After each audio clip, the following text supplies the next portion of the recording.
di mana ada bantal dengan tetesan darah. Tetapi Matthew meyakinkannya bahwa itu berasal dari mimisan belaka. Kemudian dia menemukan sepasang sepatu yang menunjukkan bahwa Conchita pergi tanpa alas kaki. Dan menurut Martin itu menunjukkan bahwa dia ketakutan dan langsung pergi secara mendadak. Dan setelah menyelidiki seisi ruangan, di sini Matthew lalu memerintahkan Martin untuk membakar semuanya. Keesokan harinya, Matthew dan Martin pergi ke stasiun kereta dengan menggunakan mobil. Tapi di tengah perjalanan mereka terkejut ketika melihat mobil di depan mereka secara tiba-tiba meleduk cuy. Matthew dan Martin pun akhirnya memutar arah dan mencari jalan lain karena di sana langsung terjadi kemacetan. Setibanya di kereta, Matthew seruangan dengan seorang ibu muda dan putrinya yang juga akan menuju ke Paris. Sesaat kemudian ada juga penumpang lain yang merupakan seorang hakim bernama Vincent. Dan penumpang terakhir di ruangan itu adalah seorang pria kerdil bernama Pierre. Tepat saat kereta akan berangkat, terlihat seorang wanita cantik yang sepertinya sedang mencari gerbongnya. Wanita itu mengalami lebam dan dahi yang diperban. Matthew menyadari dari balik jendela bahwa gadis yang mengalami lebam itu adalah Conchita. Ini adalah gadis yang disukainya cuy, dan juga udah kabur kemarin dari rumahnya. Dan saat kemudian Matthew menghampirinya dan menyiram seember air ke arahnya. Sesaat kemudian Conchita pun langsung melompat masuk ke gerbong yang berbeda. Kembali ke dalam ruangannya, penumpang yang lainnya menjadi penasaran dengan tindakan Matt kepada wanita itu, terutama Pierre yang katanya merupakan seorang profesor psikologi. Matthew pun mulai menjelaskan bahwa wanita itu sangat menyebalkan.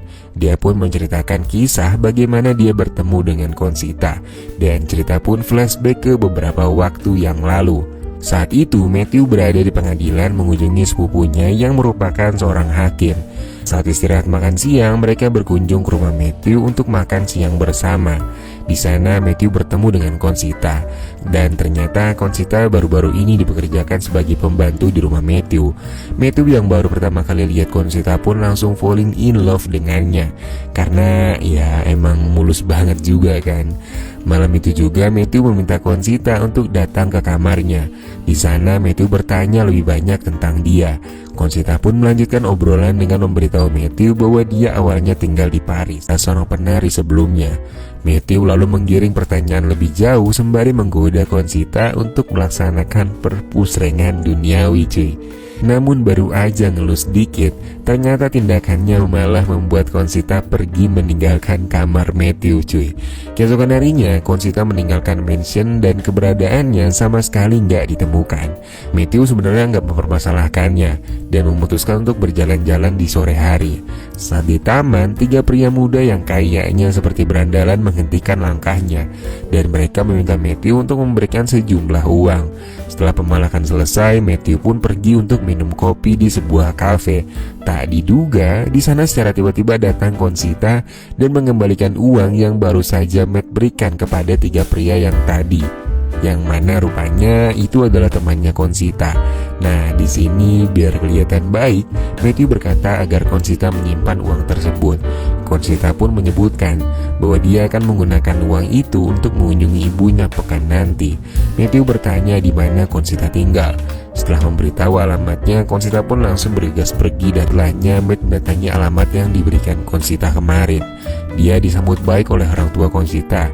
Conchita menceritakan bahwa ayahnya sudah meninggal 6 tahun yang lalu, dan kini keluarga mereka sebenarnya sedang mengalami kesulitan ekonomi. Dan dikarenakan keramahannya, Matthew malah kembali memberikan uang yang lumayan banyak kepada sang ibu. Saat itu secara tiba-tiba ibunya pamit untuk pergi beberapa saat, sehingga Conchita dan Matt hanya tinggal berduaan saat itu. Tingkah Conchita kini malah membuat Matt menjadi semakin jatuh cinta dengannya. Hari demi hari berlalu, Matt hampir mengunjunginya setiap hari.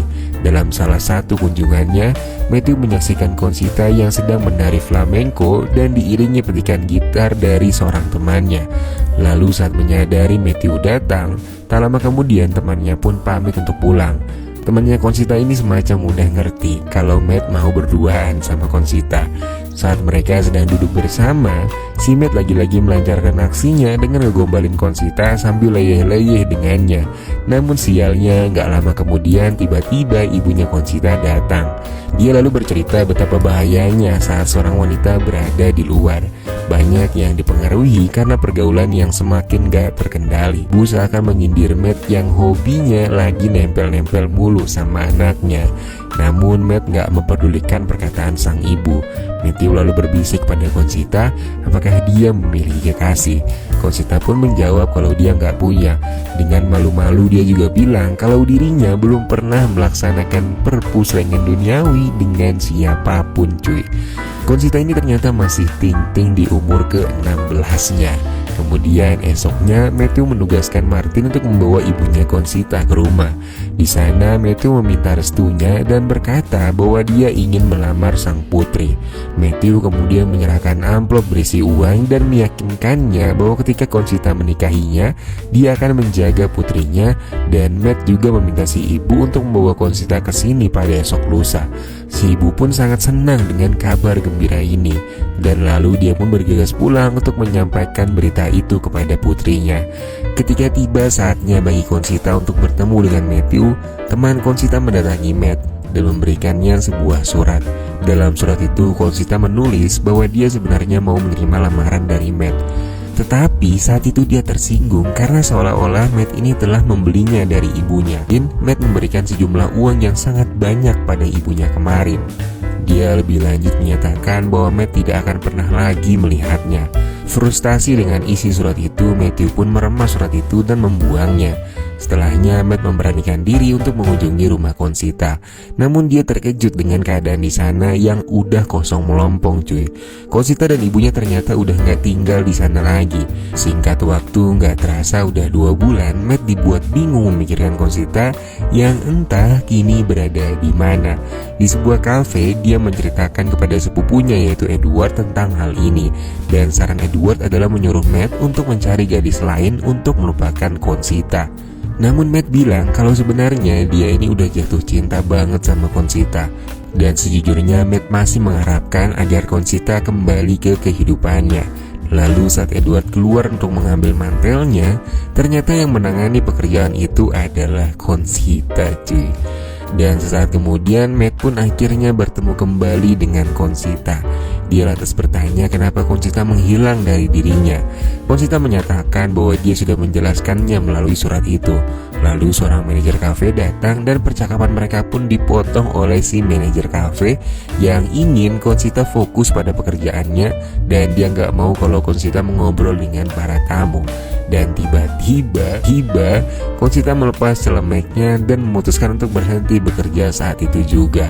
Dan di saat yang sama Conchita langsung mengajak Matt untuk minum-minum di kafe itu dong. Anjir, kena mental nggak tuh manajernya. Mereka berdua lalu pergi keluar. Conchita menjelaskan bahwa dia sangat marah padanya selama 2 bulan terakhir. Tetapi semua kemarahan itu telah berubah menjadi kegembiraan setelah dia melihat Matt lagi. Matt yang mendengarnya pun cuma bisa senyum-senyum kegirangan. Matthew kemudian menyebutkan sebuah rumah pribadi miliknya yang berada di sebuah pedesaan. Dan Conchita langsung mengatakan bahwa dia mau pergi ke rumah itu karena tinggal di rumah yang ada di lingkungan pedesaan adalah cita-citanya banget cuy.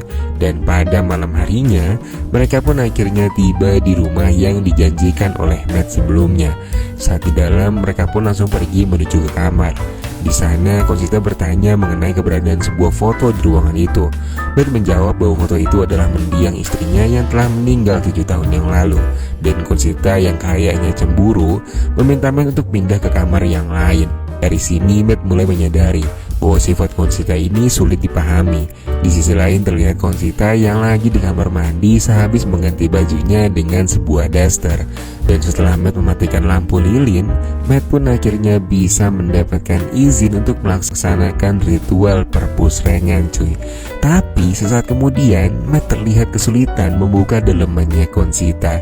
Dan setelah dilihat dalam keadaan lilin yang menyala, dia ternyata pakai celana yang diikat pakai simpul yang benar-benar susah dibuka cuy. Dan mereka yang mendengar cerita Matt pun gak habis pikir dengan tingkahnya Conchita.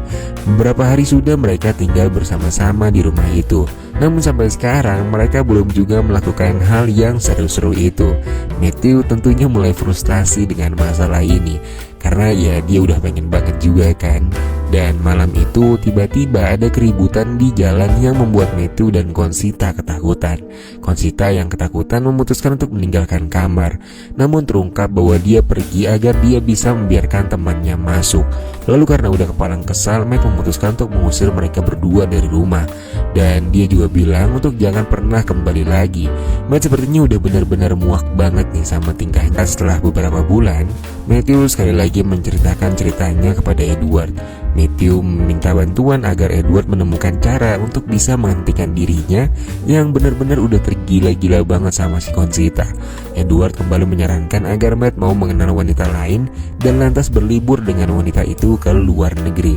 Soal Conchita, Edward berjanji akan mengurusinya. Beberapa waktu kemudian, Conchita dan ibunya didatangi dua orang petugas yang menyatakan bahwa mereka kini dideportasi dan harus kembali ke Spanyol atau tempat asal mereka. Mereka dideportasi atas alasan pendatang yang tak diinginkan. Dan ya, inilah salah satu cara yang bisa dilakukan Edward agar Matt gak kembali melihat Conchita di negeri Paris, cuy. Sementara itu, mengikuti saran sepupunya, Matthew memutuskan untuk pergi berlibur di luar negeri. Karena kesulitan menentukan lokasi, dia meminta Martin untuk memutarnya dengan mata tertutup. Dan dia menunjuk negara Singapura untuk jadi tujuan destinasi berlibur kali ini. Profesor psikologi di kereta dengan akurat menebak bahwa dia tidak pergi ke Singapura. Namun sebaliknya, Matt malah pergi mengikuti Conchita ke Spanyol, cuy. Dan Matthew pun akhirnya menemukan Conchita suatu malam, dan mereka berkumpul kembali dengan gembira.